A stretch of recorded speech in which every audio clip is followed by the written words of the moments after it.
Ayan, ilagay nyo sa inyong likod. Tapos, babasahin ko kayo yung statement. Pag halimbawa sa palagay nyo ay negative, kayo ay aatras, 2 step. Ano? Pag halimbawa positive naman, na sinabi ko, kayo ay mag-move forward. Ano? Ayan. Okay? Ano? Yan, migrant daughter, yung mother was able to send money, was able to send children to school. Ayan. Ayan. Ayan, yun. Una, positive, ano? Ayun. Okay. So, migrant domestic worker, Ann. Sinong Ann? Ayan. No savings. No savings daw. And remitted all money to the family. Positive or negative? Negative. Atras. Atras. Ayan, atras. Okay. And migrant domestic worker sister was able to buy farm. Nakabili ng farm. Ayan. Nakabili ng farm. Adjust. Bakit? Forward. Amoy nakabili ka nga ng farm, hindi naman ikaw magkano, pero ka ng pera. Okay. Okay. Son, stop school. Ayan. Stop school daw ang son. Pagkatapos itong daughter studied well and graduated. Ayan. Ang daughter daw ay, eldest daughter ay studied well and graduated. Positive. Grandmother took care of the children. Grandmother, ayan. Binigod na sa una. Father had an affair. Ayan, nakaluha daw si tatay. Ayan. Okay. Migrant domestic worker daughter spent all the salary on clothes, shoes, and bags. Ayan. Ang daughter ay ginastos lahat ng sa kanyang sweldo sa mga clothes. Aba, ginastos lahat sa mga clothes, positive ba yun? No, negative. Negative. Atras. Daughter started earning contributing to family income. Ayan. Tapos si father spent all the remittances. Si father, gumastos naman ng gumastos. Ang babae, gumastos pa.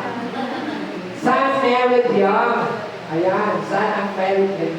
Ayan, napakasal ng grandmother becomes sick and because of too much work. Si grandmother ay nagkasakit dahil wala ni trabaho.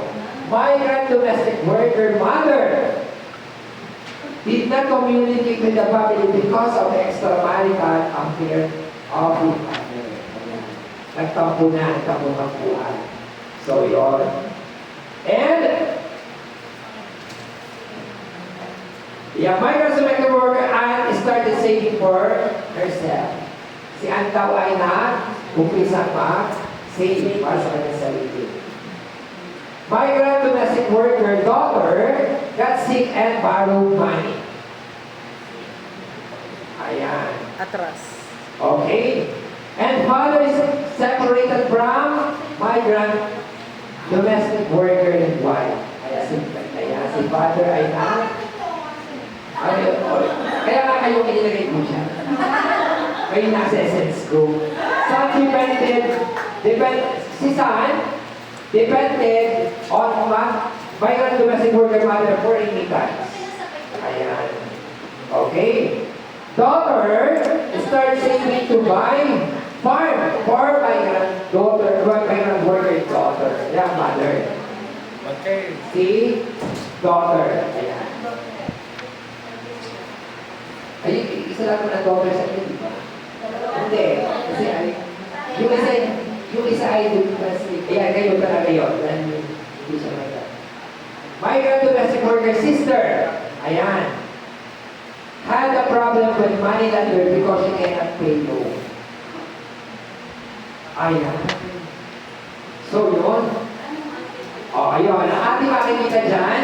So, habang ginagawa ninyo ito, anong nararamdaman nyo pag sinasabing positive? Anong nararamdaman niyo sa partner? Sumisikip pag negative. At nararamdaman ng lahat. Yes. Ang ibig sabihin, ang out ng isa, nararamdaman ng buo. Pamilya. Membro ng pamilya. Pag nag-negative, ano nangyayari? Pag nagpa-positive, ano nangyayari? Lumuluwag.